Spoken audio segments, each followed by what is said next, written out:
이 오병이어의 기적은 사복음서 모든 사복음서에 나옵니다.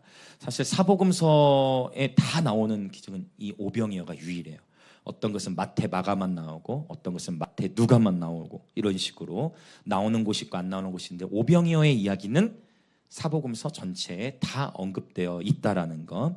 그리고 수치도 굉장히 정확할 정도로, 사실 우리가 복음서를 대조하다 보면 이게 목격자에 따라서 수치가 약간씩 달라지는 부분이 있는데 동일하게 오병이어에 대한 정확한 명칭, 정확한 숫자, 그 다음에 남자의 수만 5,000명이 되었던 숫자들도 다 동일하게 보고를 해요.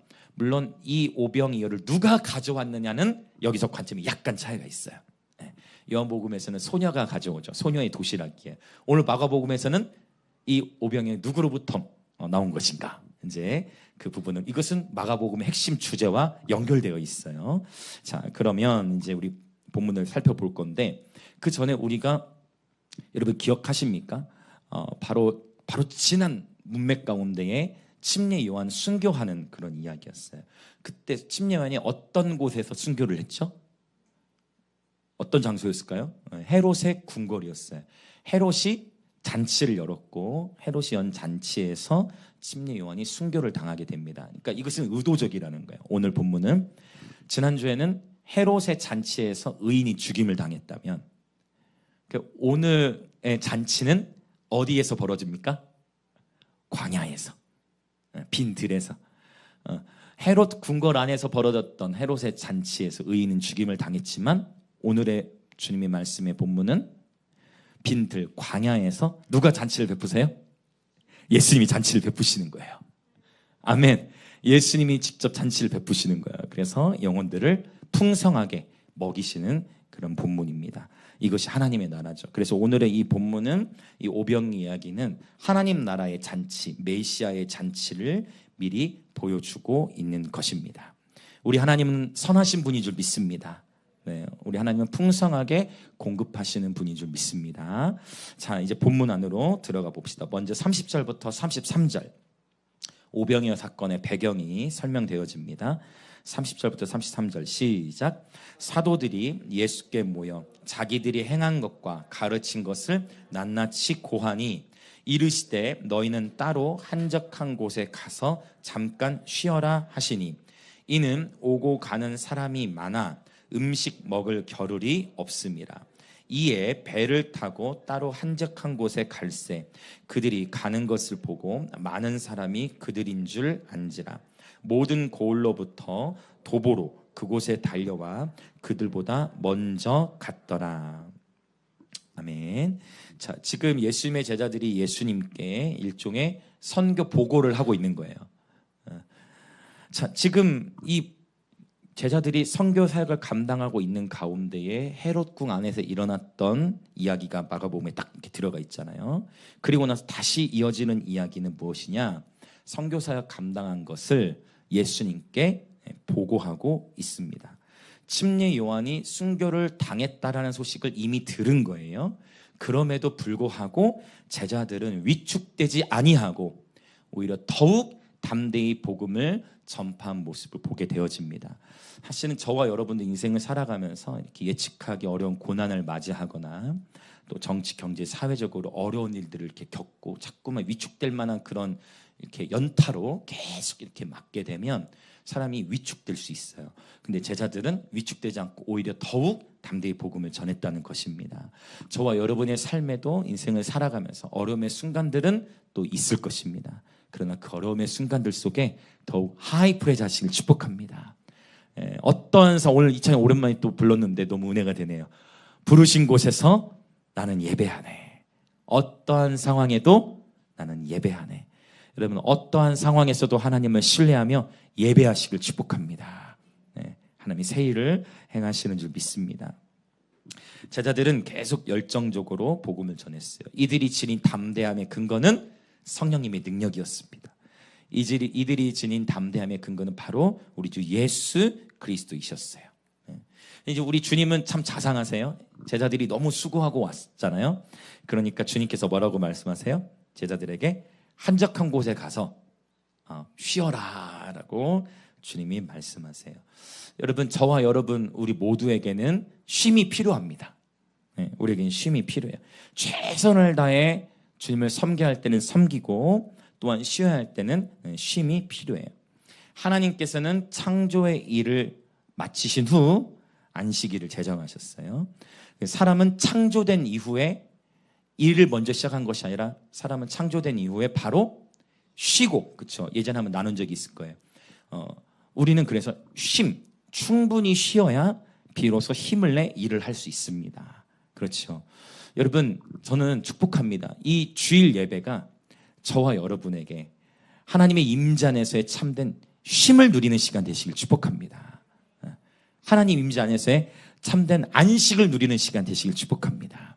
그 예배가 짐이 아니라, 예배가 단순히 사역으로서만 기능하는 것이 아니라 이 예배를 통해 주님을 인격적으로 경험하고 주님의 임재를 경험하고 하나님의 임재 안에서 울기도 하고 또 웃기도 하고 마음껏 찬양하고 또 축제하면서 참된 안식을 누리는 시간 되시길 예수님의 이름으로 축복합니다. 용태가 밝게 웃어지니 얼마나 좋은지. 사랑의 눈빛으로 밝게 웃으면서 얘기하니까 앞으로 축구팀에 합류하자. 얼마나 더 좋은지. 여러분이 보셨어야 돼요. 사랑의 눈빛과 그 미소로 저를 바라봤어요. 자, 오케이. 여러분, 그래서 이 예배가 정말, 우리 옆에 계신 분들에 또 인사합시다. 이 예배를 통해 참된 쉼을 누립시다. 예배를 통해 쉬는 법을 배우셔야 돼요. 이것은 예배 사역자들도 마찬가지고, 예배를 단순히 일로 사역으로만 여기면 힘들어요. 사역자들도 이 부분은 패러다임의 전환이 필요한데, 예배는 사역으로서 접근하는 것이 아니라 예배는 주님과의 만남인 줄 믿습니다. 저는 여러분 아시죠? 제가 찬양할 때 목요 예배도 그렇고 이렇게 정장을 잘 평소에 못 갖춰 입는 게 뭐냐면 땀 범벅이 되니까, 겨울에도 우리는 땀나게 뛰면서 전심을 다 예배드리니까. 그렇다고 막 벨트가 풀어지거나 그러진 않아요. 그러나 기본적으로 다윗도 법궤 앞에서 전심을 다 찬양한 것처럼 저는 목사라는 타이틀보다 저에게 있어서 가장 소중한 타이틀, 주님에게 있어서 가장 기억되고 싶은 이름은 예배자예요. 예배자. 그거면 좋게요. 한 사람이 예배자. 하나님이 나를 부르신 자리에서 내가 전심을 다해 주님을 예배하고, 하나님 우리가 보내신 한 영혼 한 영혼을 사랑하고 그렇게 살아가는 거. 전심을 다한 예배자. 근데 보니까 여러분도 영광의 임재화 되어가고 계신 것 같아요. 도윤 지사님이 2년 연속 MVP가 되셨어요. 연합체육대회 때도 MVP가 되시더니. 여러분, 영광의 임재화는 뭐냐? 뭐든지 최선을 다해. 우리는 항상 뭐든지 전심. 요리도 얼마나 다들 맛있게 또 해오신지 몰라. 얼마나 감사한지. 여러분, 소확행이라는 표현 아시죠? 소확행. 소소한 곳에서 행복을 누리는 거예요. 그냥 우리가 함께 떡을 떼고 나누는 가운데, 함께 교제하고 함께 예배드리는 가운데 행복을 누리는 거예요. 예수 안에서. 너무나 아름답고 행복한 것이죠. 물론 어제 같은 경우는 마치고 나면 육체가 많이 피곤하게 돼 있습니다. 그렇죠? 체육대회니까. 그러나 이 주일의 예배, 여러분, 저는 그래요. 이것이 하나님이 우리 인생에게 제정하신 우리에게 축복이 되는 사이클이에요. 일주일 중에 하루를 하나님 앞에 구별해서 예배드리고 쉼을 통해 회복되도록. 세상의 사람들에게는 주말이라고 해서 주일이 끝날일지 모르겠어요. 그러나 저와 여러분에게 주일은 한 주의 시작이에요. 아멘. 한 주의 시작인 줄 믿습니다. 오늘 이미 한 주가 시작되는 거예요. 그래서 주님이 주시는 힘, 하나님의 임재 안에서 주님이 주시는 기쁨, 감사, 평안, 이 행복감을 가지고 이 예배 후에 저와 여러분의 가정과 또 학교, 학원, 일터로 나아가 하나님의 나라를 이루어가는 것인 줄 믿습니다. 여러분 축복합니다. 이 주일의 예배를 통해 그리스도의 생명을 넘치도록 경험하시길 축복합니다. 아멘. 얼마나 소중한 예배 시간인지 모르겠어요. 자, 이제 제자들 본문으로 다시 들어가 보면 제자들이 유명해졌어. 그러니까 이제 예수님이 제자들에게 사역을 위임했는데 제자들을 통해서도 병들이 치유돼요. 귀신들이 떠나가네. 그러니까 제자들을 따르는 무리가 또 생기게 되죠. 주님께서 심을 갖게 하셨어요. 제자들은 다행히 배를 타고 이동했어. 근데 이제 제자들을 추구했던 이들은 또 제자들에는 소문도 나니까 제자들을 있는 곳으로 또 따라오는데, 무리들은 어떻게 왔다고 표현되어 있습니까?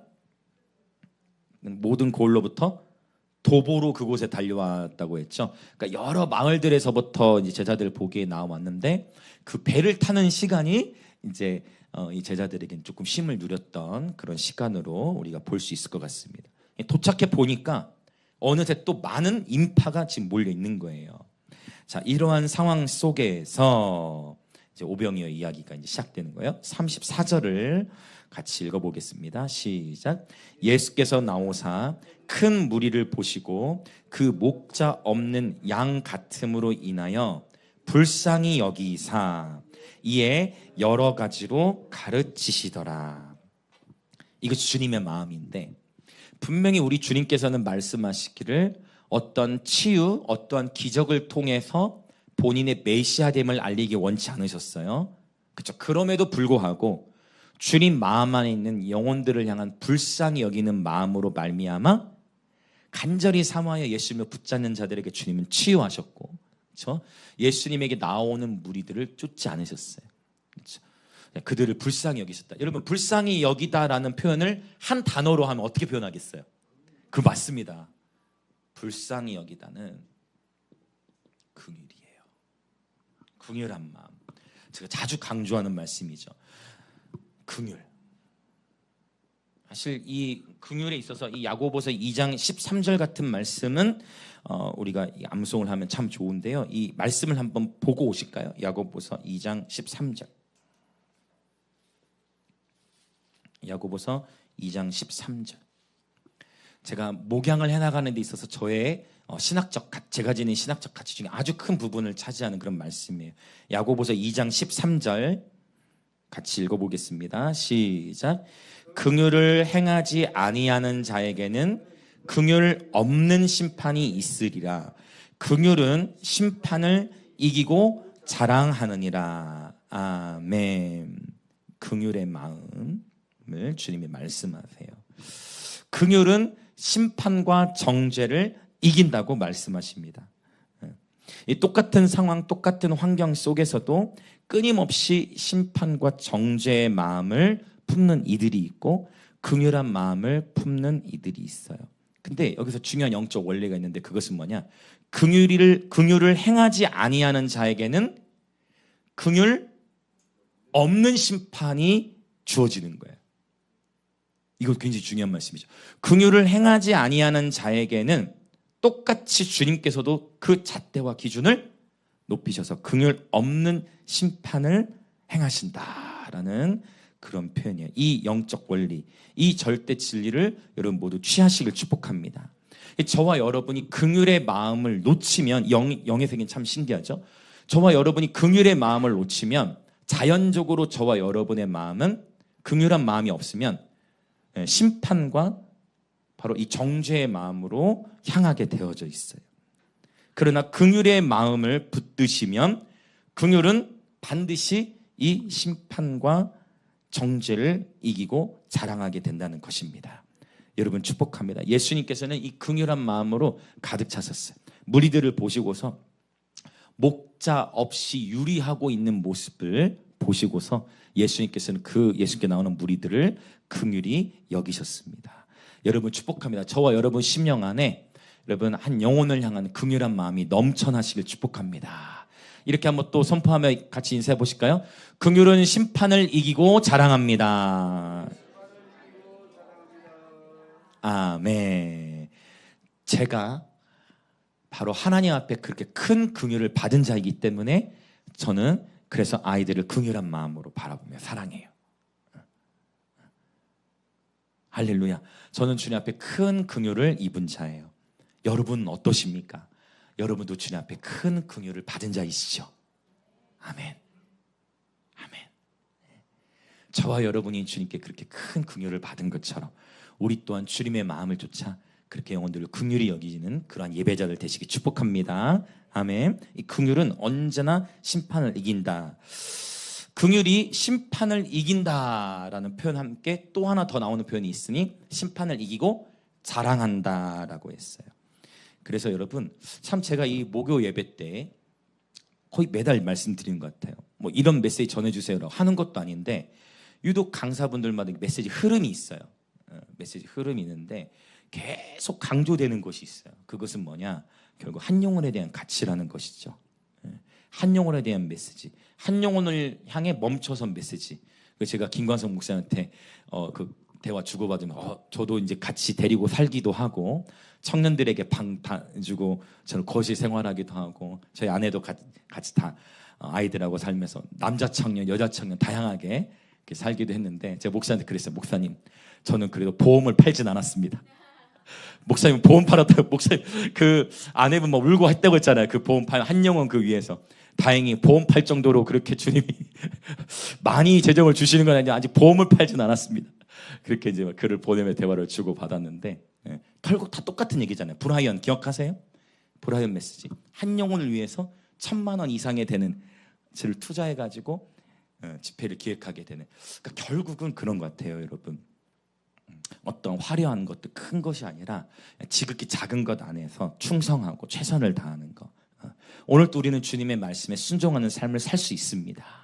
지극히 작은 자에게 하는 것이 곧 나에게 한 것이다. 주님 말씀하신 것처럼 이 긍휼한 마음이 넘쳐나시길 축복하고 여러분 긍휼을 자랑하시길 축복합니다. 내가 잘했다, 내가 뭘 잘했다 그걸 내세우기 위해 간증하는 게 아니라 한 영혼을 품었을 때 그 한 영혼이 변화되는 것을 간증하는 것 주님이 영광 받으시는 거예요. 그래서 너희는 자랑하는 자는 주 안에서 자랑하라 말씀하시면서 너희의 지혜와 명철을 자랑하지 말라 하셨어요. 근데 주님은 뭐를 자랑하라고 하시냐면 긍휼을 자랑하게 하세요. 저는 이 자리에 계신 우리 모든 지체분들이 저와 여러분 마음 안에 긍휼한 마음이 가득 차서 여러분이 긍휼히 여긴 이슈, 여러분이 긍휼히 여긴 사건, 여러분 마음 안에 가득 찬 긍휼로 이기게 하신 것을 여러분 많이 간증하셨으면 좋겠어요. 아멘. 긍휼한 마음이 넘쳐나셔서 그 긍휼한 마음을 자랑하시길 축복합니다. 아멘. 사실은 우리 주의 종들조차도 상처가 해결되지 않음으로 말미암아 상처로 말씀을 전하거나 심지어 분노나 혈기로 말씀을 전하는 것을 아마 여러분도 유튜브라는 걸 다 보시기 때문에 있을 거예요. 화려한 수사적 설교가 중요한 것이 아니라 반드시 십자가를 통과한 메시지를 들으셔야 돼요. 여러분이 유튜브에 수많은 설교들을 들으시면서 꼭 이걸 분별하세요. 지금 이 선포되고 있는 이야기가 여러분 조회수나 구독자로 분별하는 게 아니라 예수님의 마음이 선포되고 있는가, 십자가가 선포되고 있는가. 특별히 지금과 같은 때에 여러분 가만히 보십시오. 십자가가 많이 선포됩니까? 아니면 계속해서 대한민국 가운데 분열에, 아니면 서로 간의 공격 어떻습니까, 여러분? 끊임없이 나뉘어지고 분열되고, 우리가 고린도전서 메시지를 나누었지만 끊임없이 분열되고 나뉘어지고 서로 영적으로 무지하다는 하면서 서로 간의 분쟁이 너무 많이 일어나요. 여러분 축복해요. 정치의 영 위에서 기도하시길 축복합니다. 이게 우리가 데미지를 받다 보면 내가 당했으니 너희도 당해야 돼, 우리도 당했으니 너희도 당해야 돼, 이건 주님의 마음이 아니에요. 십자가를 통과해야 돼요. 우리가 한국교회를 위해 기도할 때도 여러분 다시금 한국교회가 십자가 복음 위에 세워지도록 기도해야 됩니다. 모든 것이 십자가를 중심으로 세워져야만 합니다. 여러분 축복합니다. 저와 여러분 마음 안에 여러분 예수 그리스도의 십자가 사랑이 가득하고 긍휼의 마음을 가득하시길 축복합니다. 자, 이 긍휼에 대한 이야기가 오늘 본문은 사실 굉장히 중요해요. 기적이 일어나기 전에 긍휼. 자, 그 다음 이제 35절 36절 봅니다. 시작. 때가 저물어 가매 제자들이 예수께 나와 여짜오되 이곳은 빈 들이요 날도 저물어 가니 무리를 보내어 두루 촌과 마을로 가서 무엇을 사 먹게 하옵소서. 지금 생각보다 무리가 이제 제가 지금 한 영혼을 얘기했지만 지금은 한 영혼 정도가 아니고 생각보다 무리의 수가 많은 거예요. 그러니까 제자들이 지금 어림잡아서 딱 보니까 이 무리는 알고 있잖아요. 남자만 5천 명이니까 굉장히 많은 인파야. 아무리 생각해도 이제 저녁 먹을 때가 다가오는데 이들 밥을 어떻게 해야 되나 생각하면서 예수님께 이제 말씀드리는 거예요. 예수님, 저들로 하여금 자기들이 그냥 마을로 가서 저녁 먹게 해야 될 것 같습니다. 라는 것을 얘기하고 있는 거예요. 남자만 5천 명이니까 학자들은 다 공통적으로 추산하는 수치가 있는데, 자, 생각해 보세요, 여러분. 남자만 5천 명이에요. 남자가 더 많았겠어요? 여자가 더 많았겠어요? 어떻었을 것 같아요? 여러분, 여자의 수가 많아요. 지금 이 자리, 이거는 오늘날과 비교하는 건 의미가 없지만 오늘 이 자리에도 여자들이 더 많죠. 여인의 수가 당시에도 더 많았을 것으로 모든 학자들은 공통된 견해를 갖고 있습니다. 더구나 여기에 하고 있는 남자의 수라 했을 때는 어린아이들은 제외한 거예요. 그러니까 여기에서 어린아이들과 여인들과 합치면 최소 2만 명 정도 되었을 것이다 라고 우리가 볼 수가 있어요. 자, 굉장히 많은 인파들이 지금 몰려온 것으로 볼 수가 있습니다. 그러니까 제자들이 생각할 때는 너무 이게 좀 위태위태한 거야. 이러다가 재정이 거덜날 것 같은 제자들의 입장에서 이를 다 먹일 수가 없어 라는 생각을 하게 된 거예요. 근데 예수님은 다르게 생각하셨어요. 항상 예수님 다르게 생각하세요. 자, 예수님 어떻게 생각하시는지 볼까요? 37절 시작. 대답하여 이르시되 너희가 먹을 것을 주라 하시니 여쭤보되 우리가 가서 200데나리온의 떡을 사다 먹으리까. 참 제자들은요 합리적이에요. 아주 합리적이죠. 200데나리온이면 여러분 기억하시죠? 노동자 하루 품삯이 한 데나리온이니까 200데나리온이면 최소 6개월치의 봉급이라고 할까요? 한 사람이 6개월 정도 일해서 벌 수 있는 정도의 그런 금액이 필요하다라는 것을 이미 제자들이 예수님께 말씀드리기 전에 이미 예수님께 저들 마을로 가서 밥 먹으라고 주님 말씀해 주시면 좋을 것 같습니다. 이렇게 말하기 전에 이미 제자들은 계산을 한 거예요. 이들을 다 먹이려면 200데나리온 정도 필요하겠구나.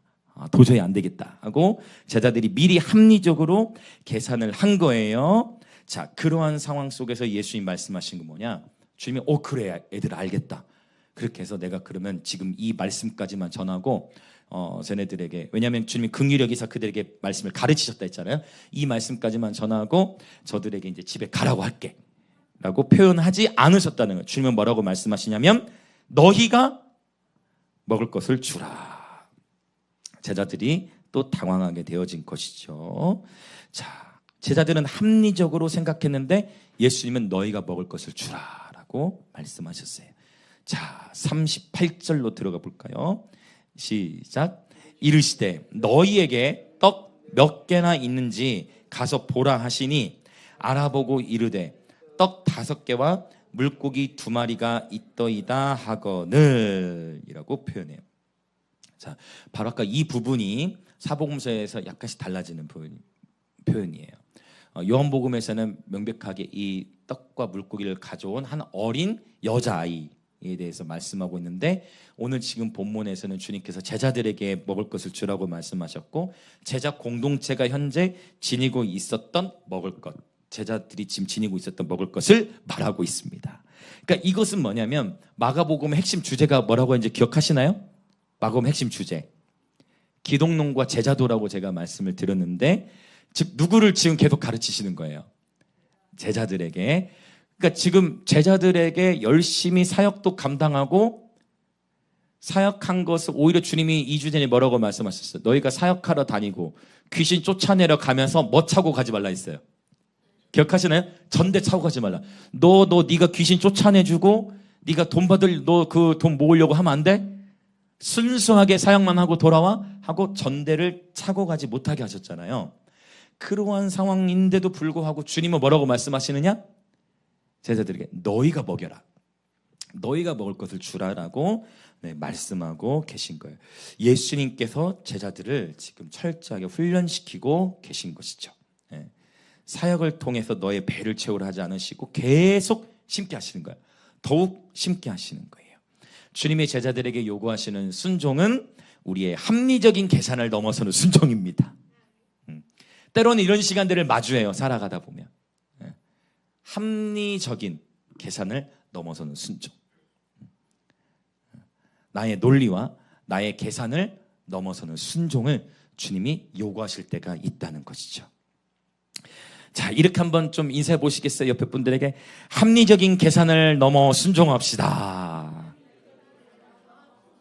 아, 그렇죠. 합리적인 계산을 넘어 순종. 딱 봐도 수치가 나와. 딱 봐도 견적이 나온다 할까요? 딱 봐도 쉽지가 않아.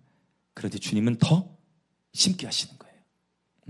마치 하나님 워십 모교 정기 예배가 이 장소에서 드리면 많은 재정을 세이브할 수 있음에도 불구하고 땀을 뻘뻘 흘려가면서도 또 모든 재정을 계속 같이 헌신하면서도 계속 심고 그 가운데 저도 계속 심고 저에게도 주님이 심으라 말씀하시고 계속 심고 주님은 합리적인 계산을 넘어서 순종하도록 우리에게 말씀하세요. 그런데 놀라운 것은 우리의 계산을 넘어 순종할 때 하나님께서 그 순종을 통해 일하시고 마침내 하나님이 주시는 기적을 경험할 때 주님께 드리는 감사는 더욱 넘치게 될 줄 믿습니다. 아멘. 자, 이제 더 나가 볼까요? 자, 39, 40절 같이 보겠습니다. 시작. 제자들에게 명하사 그 모든 사람으로 때를 지어 푸른 잔디 위에 앉게 하시니 때로 100명씩 또는 50명씩 앉은지라. 와, 우리 주님에게는 이미 계획이 다 있으셨어요. 주님은 50명씩 100명씩 질서 있게 앉아 있도록 하셨어요. 주님은 이미 작정하셨어요. 그 온 무리 모두를 먹일 것으로. 할렐루야. 우리 주님이 한번 작정하시면 모두를 먹일 수 있으세요. 할렐루야. 우리 하나님은 저와 여러분의 인생 공급자 되시는 줄 믿습니다. 여러분, 그러므로 하나님을 온전히 신뢰하시길 축복해요. 우리 하나님은 공급자이세요. 여호와 이레이십니다. 그것도 어디서 준비하시느냐? 여호와의 산에서 준비되리라. 하나님은 준비하신 분이세요. 사실 숯불에 걸린 양, 아브라함이 독자 이삭을 바치는 그 이야기 속에서 그 양은 거기 하나님이 걸리게 하셨어요. 걸려 있었어요. 걸려 있었는데 아브라함이 못 본 거예요. 왜? 그때 하나님께서 그 눈을 닫으셨기 때문에. 그러나 아브라함의 순종의 테스트를 딱 통과하고 나니까 하나님께서 아브라함아, 이제야 네가 나를 경외하는 줄 알겠다 말씀하시더니 너의 눈을 들어 보아라. 눈을 들어 봤더니 양이 걸려 있는 것이죠. 여러분, 하나님께서 준비하세요. 하나님께서 하나님의 시간 안에 때를 따라 공급하시는 줄 믿습니다. 그러면 우리 하나님을 온전히 신뢰합시다. 할렐루야. 보민이가 아멘을 오늘 굉장히 열심히 잘하니까 더 큰 은혜가 되네. 하나님을 온전히 신뢰합시다. 하나님은 우리의 공급자가 되세요. 자, 질서 정연하게 앉아 있게 하셨습니다. 자, 이제 오늘 하이라이트가 이제 41절인데요. 우리 41절부터 44절 보고 함께 우리 기도하도록 하겠습니다. 41절부터 44절 시작. 예수께서 떡 5개와 물고기 2마리를 가지사 하늘을 우러러 축사하시고 떡을 떼어 제자들에게 주어 사람들에게 나누어 주게 하시고 또 물고기 2마리도 모든 사람에게 나누심에 다 배불리 먹고 남은 떡 조각과 물고기를 12바구니에 차게 거두었으며 떡을 먹은 남자는 5,000명이었더라. 아멘. 자, 여러분, 우리는 이야기를 사실 결과를 다 알고 있잖아요. 풍성하게 먹고 다 배불리 먹고 오히려 12바구니에 차게 남겼습니다. 이 잔치에서는 항상 그런 것 같아요. 우리 어른들 다 이 표현이 이해되시겠지만 우리 잔치 가운데에서 아쉽게 음식이 이렇게 부족했던 것보다 좀 풍성이 남았을 때 그 잔치가 더 이렇게 더 풍성하게 여겨지고 그렇잖아요. 일단 풍성히 준비해서 먹고 남더라도 풍성한 잔치였다는 걸 기억하게 되듯이 지금 예수님께서는 모든 무리들을 다 먹이신 겁니다. 다 먹이시고 풍성이 남았어요. 오늘의 중요한 포인트는 41절에 있어요. 이 오병이어 기적을 행하시기 전에 예수님께서 어떤 일을 행하셨느냐? 41절을 다시 한번 읽어볼게요. 6장 41절 시작. 예수께서 떡 5개와 물고기 2마리를 가지사 하늘을 우러러 축사하시고 떡을 떼어 제자들에게 주어 사람들에게 나누어 주게 하시고 또 물고기 2마리도 모든 사람에게 나누시매. 자, 이 오늘 첫 번째 포인트는 긍휼이고 두 번째는 바로 축사입니다. 제가 이 고린도전서 한번 강의할 때도 나누었겠지만 여러분 축사하면 뭐가 떠오르십니까? 이 패러다임이 오늘 열려지시길 축복합니다. 그래서 성경에서는 귀신 쫓아내는 단어에 축사란 단어를 쓰지 않았다. 우리가 여러분 어떤 회사에서든지 어떤 뭐 가게를 오픈하든지 아니면 시장에 와서 국회의원이 와서 또 축복의 메시지를 나눌 때 어떤 용어를 써요? 바로 축사라는 표현을 써요. 성경에서도 축사라는 표현은 어떤 의미로 쓰였냐면 물론 한자를 바꾸면 사용은 가능해요. 네, 근데 성경적 용어에 좀 더 침식하자면 이 축사라는 단어는 크게 2가지 의미가 있어요. 첫 번째는 축복이겠죠. 그 다음에 바로 오늘 문맥에서 쓰인 의미로는 바로 감사의 의미가 쓰여진 것입니다.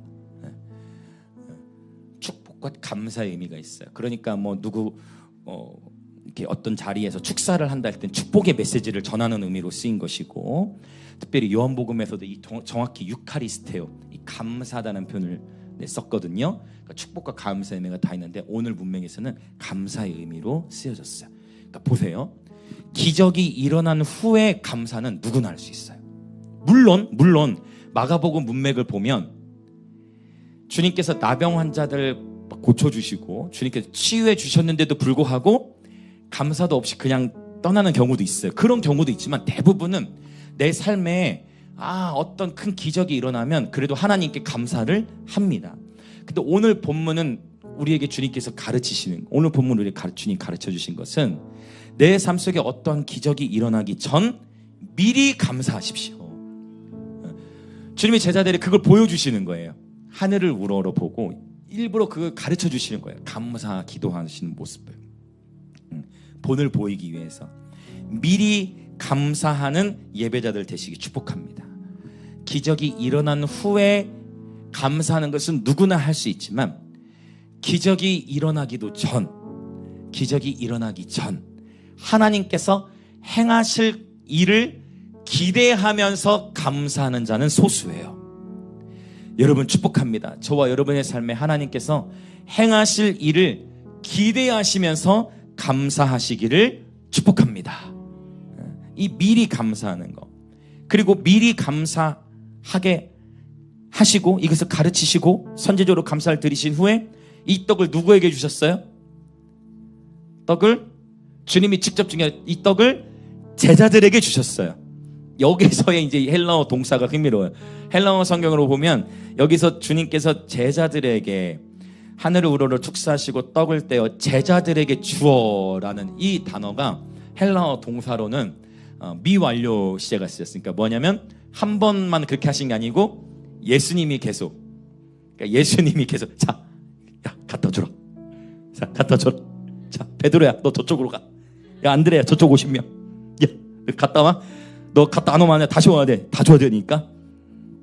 여기 있는 애들 다 먹여야 되니까 주님이 계속 제자에게 나눠주고, 예수님은 생명의 떡이신 줄 믿습니다.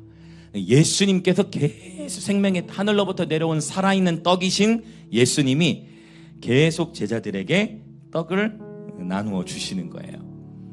그리고 제자들이 그것을 보게 하셨어요. 야, 어떻게 이런 일이 있어? 제자들은 어떻게 계산했어요? 이들 다 먹이려면 얼마가 필요하다?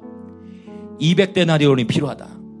이들을 다 먹이려면 200데나리온이 필요하다라고 생각했는데 합리적으로 계산을 하고 있었는데 주님은 이미 보여주시는 거예요. 주님이 직접 하늘로부터 내려온 산떡이신 주님이 떡을 나눠주고 계신 거예요. 베드로야, 안드레야, 야고보야, 자 먹이자 하고 풍성히 먹이는 모습을 우리는 보게 되어집니다. 주님이 혼자서도 하실 수 있지만 주님은 항상 주님의 사람들, 제자들을 통해 일하시기로 작정하신 거예요. 이 땅에 어떻게 하나님 나라가 확장되느냐? 저와 여러분을 통해 하나님의 나라를 확장되게 하시는 줄 믿습니다. 할렐루야. 하나님의 나라는 저와 여러분의 삶을 통해 확장되어집니다. 여러분, 그러면 우리가 어떻게 미리 감사할 수 있느냐? 하나님을 온전히 신뢰할 때 미리 감사할 수 있는 줄 믿습니다. 여러분, 하나님을 온전히 신뢰하는 마음으로 미리 감사하시길 축복합니다. 오병이어의 기적. 주님은, 여러분, 우리 주님은 크신 분이세요. 이런 오병이어와 같은 기적, 여러분, 얼마든지 주님은 행하실 수 있어요. 주님에게는 아무 힘든 일이 아니에요. 여러분, 축복합니다. 이 도시를 먹이도록 하나님이 저와 여러분을 부르신 줄 믿습니다. 하나님께서 이 도시를 섬기고 대한민국을 섬기라고 부르셔서, 특별히 이 목요 정기 예배도 하나님이 이것을 통해서 계속 이 도시를 세워가도록, 도시 가운데에 계속해서 예배 부흥을 일으키도록 하나님 우리에게 비전을 주신 거예요. 그래서 계속 심는데 생각해 보세요. 심을 양식이 없으면 심을 수도 없어. 이미 우리가 심고 있다는 것 자체가 하나님께서 다 돌보고 계시는 것인 줄 믿습니다. 이 시간 함께 우리 기도하길 원하는데요, 같이 기도합시다.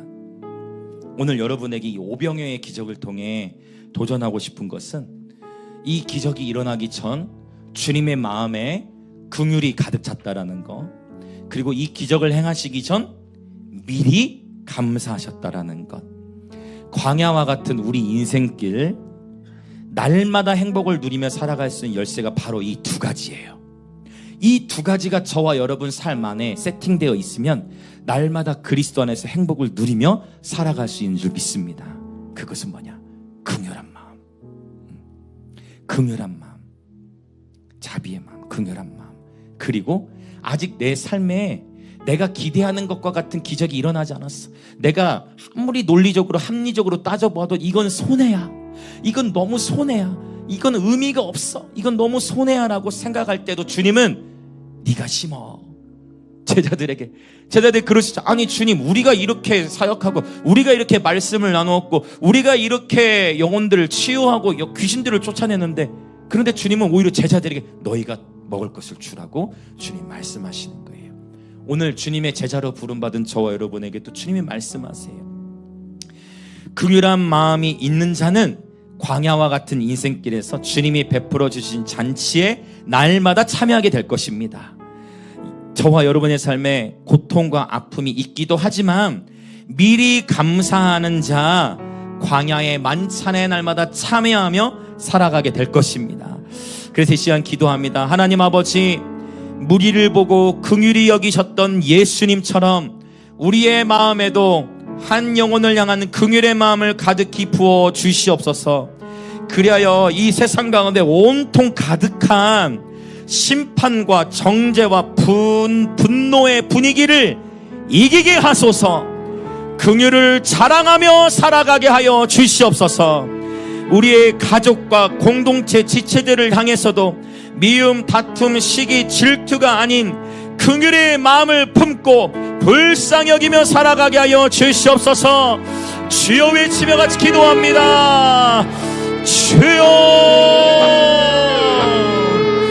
오 하나님 아버지, 감사합니다.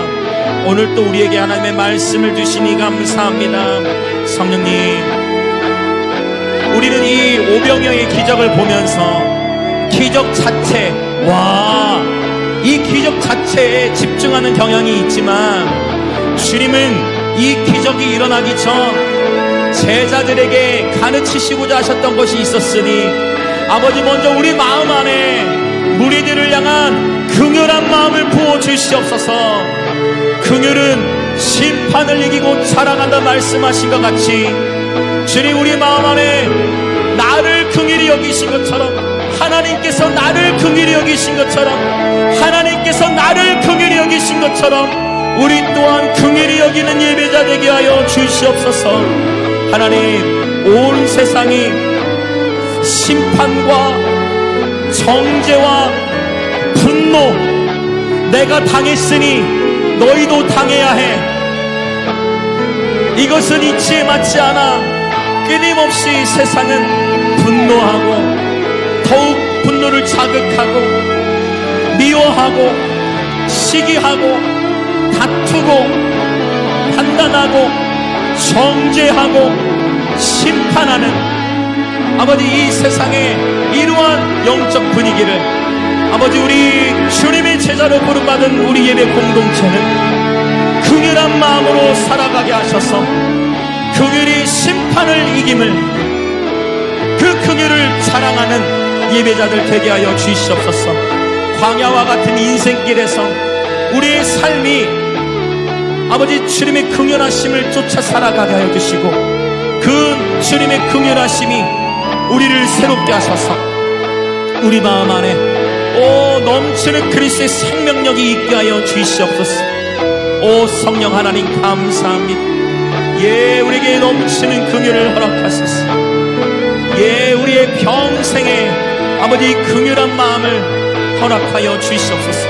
마치 어미가 자녀를 바라볼 때에 예, 팔은 안으로 굽으며 어미가 자녀를 바라볼 때에 팔은 안으로 굽으며 나의 자녀이기에 내 딸, 내 아들이기에 아낌없이 나의 자녀를 위해서는 내어주고 심지어 자녀가 잘못했을 때에도 그 자녀를 품을 수 있는 것은 부모이듯 아버지 이 영적인 원리가 아버지 바로 주님께서 우리를 바라보시는 그 마음, 긍휼히 여기시는 마음, 불쌍히 여기시는 마음, 주님이 나를 품으셔서 오늘 이 자리까지 있게 되었던 것처럼 주님이 우리를 품으셔서 그 사랑으로 말미암아 오늘도 우리가 숨쉬며 이렇게 산자들의 땅에서 예배할 수 있음을 나를 긍휼히 여기신과 같이 주께서 나를 긍휼히 여기신과 같이 우리 또한 영혼들을 긍휼히 여기며 살아가도록 주님 축복하여 주시옵소서.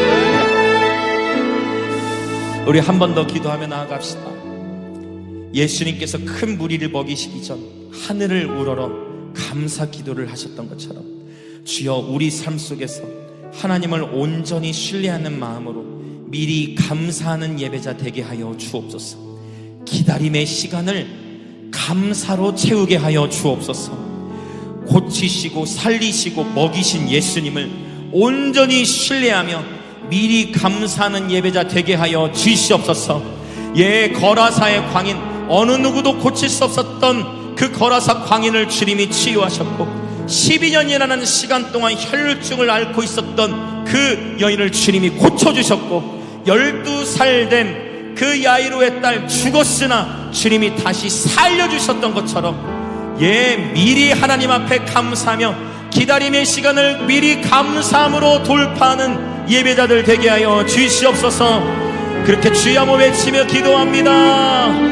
주여, 살아계신 하나님, 오늘 마가복음 6장에 오기까지 다양한 에피소드들을 통해서 하나님께서 우리에게 보게 하시는 것은 하나님께서 고치지 못할 자가 없고 하나님께서 치유하지 못할 자가 없으며 예, 하나님께서 살리지 못할 자가 없으니 주님 그 모든 기다림의 시간 미리 감사하며 살아가게 하소서. 그 모든 기다림의 시간을 긍휼과 미리 감사하는 마음으로 살아가게 하소서. 긍휼과 미리 감사하는 마음으로 돌파케 하여 주옵소서. 할렐루야. 예, 감사함으로 그문 안에 들어갈지어다. 감사함으로 그문 안에 들어갈지어다. 감사함으로 그문 안에 들어갈지어다. 예수,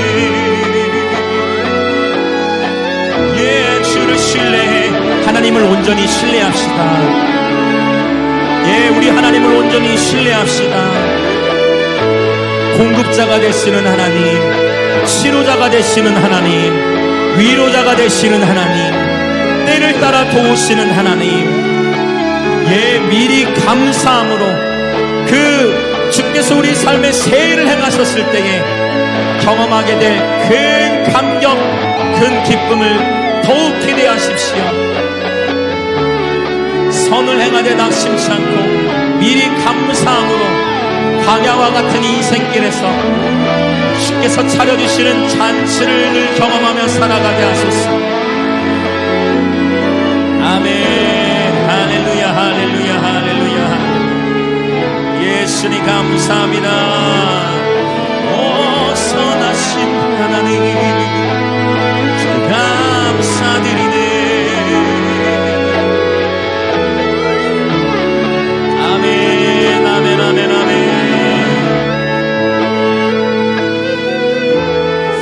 우리 마지막 한 번 더 다 같이 기도하기 원합니다. 참 우리 하나님께서는 이 순종이라는 것을 가르치실 때에 나의 논리, 나의 합리적인 계산, 나의 기회를 따라 일하시는 것이 아니라 주님은 순종하였을 때 길을 여시는 것을 보게 되어집니다. 구약에서도 이런 이야기들이 너무 많이 나와요. 나아만 장군, 사회적인 명성이 높은 승승장구하는 그 장군이 문둥병, 나병에 걸렸을 때 주님은 이 나아만 장군에게 일부러 더러운 요단강에 너의 몸을 7번 담그라 말씀하신 것이죠. 결국 이 나아만 장군은 자신의 자존심을 굴복하고 자신의 자존심을 꺾고 살고자 하는 욕망이, 살고자 하는 마음이 더 강했기에 자신의 자존심을 꺾고 요단강에 들어가고 나왔을 때 마침내 치유를 경험하게 되어집니다. 마가복음에서 계속 말씀하는 건 무엇입니까? 여러분, 저와 여러분 안에 있는 갈망으로 자존심을 꺾으시기 축복합니다. 저와 여러분 마음 안에 있는 갈망, 살고자 하는 갈망, 치유되고자 하는 갈망, 구원받고자 하는 갈망, 회복되고자 하는 갈망으로 우리 마음 안에 그 모든 복잡한 계산을 내려놓고 단순히 순종하는 예배자들 되시기 축복합니다. 하나님은 때를 따라서는 제자들에게, 이미 헌신하고 있는 제자들에게 심으라고 말씀하셔서 너희가 먹을 것을 주라 말씀하시죠. 무리들에게 심으라 말씀하신 게 아니라 제자들에게 심으라고 주님이 말씀하시는 것이죠. 이 시간 다시 한번 우리 기도하며 나아갑시다. 하나님, 오늘의 말씀을 통해 또한 제자들에게 순종을 가르치시니 감사합니다. 아버지, 우리가 인생을 살아가면서 나의 합리적인 계산에 의해 순종하지 않게 하시고 하나님의 말씀 앞에 순수하게 순종하는 예배자 되게 하여 주시옵소서. 그리하여 순종의 제사를 통해 하나님이 일하심을 보게 하소서. 주여 한번 외치며 같이 기도합니다. 주여, 이제는 순종으로 나아갈 때입니다. 나의 합리적인 계산을 따라 순종하는 것이 아닌 주님의 말씀하심 앞에 이해되지 않더라도, 다 이해할 수 없을지라도, 다 이해할 수 없을지라도, 어쩌면 지난날 우리의 인생조차 아직 다 해석되지 않는다 할지라도 주님은 요단강에 몸을 담근 나아만 장군을 깨끗게 하셨습니다. 사역을 마치고 돌아와 쉼 가운데에서 예수님 함께했던 제자들, 주님이 너희의 먹을 것을 무리들에게 나눠주라 했을 때 이 제자들의 마음도 불편할 수 있었을 터인데, 주님, 때로는 너무 짓궂게 여겨지십니다. 예수님, 때로는 너무나 짓궂게 여겨지십니다. 제자들이 먹어야 할 양식을 제자들로 하여금 그 너희의 가진 것으로 먹이라 말씀하시니, 그러나 아버지, 이 제자들의 그 순종과 주님 미리 감사하며 주님께서 제자들에게 떡을 계속 나누어 주셨던 우리가 순종할 때 이 기적의 근원이 예수 그리스도이심을 보게 하여 주옵소서. 주의 말씀에 순종할 때 기적의 근원이 예수 그리스도이심을 경험케 하여 주시옵소서. 그리하여 우리가 주의 말씀에 순종하며 살아갈 때 하나님께서 우리를 어떻게 공급하시고, 하나님께서 어떻게 우리의 삶을 회복시키시고, 하나님께서 어떻게 우리의 삶을 고치시는지, 하나님께서 우리의 삶에 어떻게 세일을 행하시는지, 합리적인 계산을 넘어서는 순종을 통해 여호와의 일하심을 경험케 하여 주시옵소서. 할렐루야 할렐루야.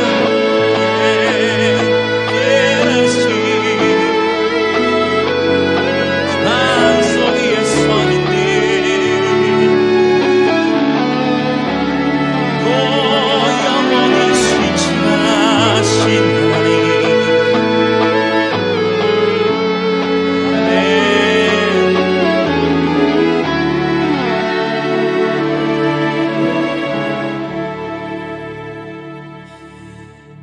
오 하나님, 오늘 우리가 익히 알고 있는 오병이어의 본문을 통해서 우리에게 긍휼한 마음을 품게 하시고 미리 감사하도록 동기부해 주시니 감사합니다. 아버지, 또한 제자들이 이러한 주님의 본을 따르는 삶을 살아가는 가운데에 주님은 때로는 짓궂으실 정도로 이미 수고하고 있고 잘하고 있는 제자들에게, 심지어 무리들에게 먹을 것, 너희들의 먹을 것을 오히려 주라고 주님이 말씀하실 때, 아버지, 처음에는 제자들도 합리적인 계산을 하였지만 마침내 주님의 말씀에 순종하였고 주님이 일으키시는 그 기적에 동참할 수 있었던 것처럼, 성령님, 우리 영광임직의 모든 지체들을 제자 공동체로 불러주셨습니다. 주님의 말씀하심 앞에 때로는 이해되지 않고, 때로는 손해보는 것 같고, 때로는 다 알 수 없고 그런다 할지라도 합리적인 계산을 넘어서서 주님이 말씀하시고 주님이 감동을 주실 때 주님의 말씀하심 앞에 순종이 되어지는 예배자들 되게 하여 주시옵소서. 언제든지 아버지, 미리 감사하고 미리 내다보고 감사하고 멀리 내다보고 감사하고 우리의 삶에 새 일을 행하실 주님, 그 행하실 일들을 기대하며 선제적으로 감사하는 예배 공동체 되게 하여 주옵소서. 지극히 작은 한 영혼을 향해 긍휼의 마음을 품어 날마다 그리스도 안에서 넘치는 행복을 경험하는 존귀한 예배 공동체 되게 하여 주시옵소서. 아버지, 오늘도 주 앞에 정성껏 예물을 드립니다. 주님, 이 예물을 드린 모든 지체들을 위해 하늘의 신령한 복과 땅의 기름진 복으로 축복하여 주시고, 주의 몸된 교회는 아버지 계속해서 주의 몸된 교회가 건강하게 세워져 갈 뿐만 아니라 하나님, 우리를 이 도시를 세우는 사역으로 부르셨고 다음 세대를 세우고 또 캠프 사역을 주최하고 또 예배 앨범 작업을 통해 문화 사역을 하고 뿐만 아니라 아버지, 감비아와 또 인도와 북한까지 우리가 할 수 있는 한 최선을 다해 섬기도록 부르신 하나님, 재정의 기름을 부으사 더욱이 대한민국과 열방을 넘치도록 섬길 수 있도록 주님 축복하여 주옵소서. 지금은 우리 주 예수 그리스도의 은혜와 하나님 아버지의 놀라우신 사랑과 성령 하나님의 감화 감동 교통하심이 날마다 주님이 우리를 긍휼히 여기신 것 같이 우리 또한 영혼들을 긍휼히 여기며 기적과 놀라운 일이 일어나서만 감사하는 것이 아니라 그러한 내 삶에 아직 아무런 기적 보이지 않는다 할지라도 미리 선제적으로 감사하며 살아가기로 결단하는, 그리고 때로는 나의 논리와 나의 계산으로는 전혀 이치에 맞지 않고 합리적이지 않는 것 같은 상황 속에서도 주님이 나에게 말씀하시고 감동을 주실 때에 기쁨으로 순종하며 살아가기로 결단하는, 그리하여 주님이 직접 일으키시는 기적에 동참하기로 결단하는 우리 영광임재의 모든 지체들과 예배에 함께하고 있는 그리스도의 몸의 모든 지체들 가운데에 지금으로부터 영원토록 함께 있을지어다.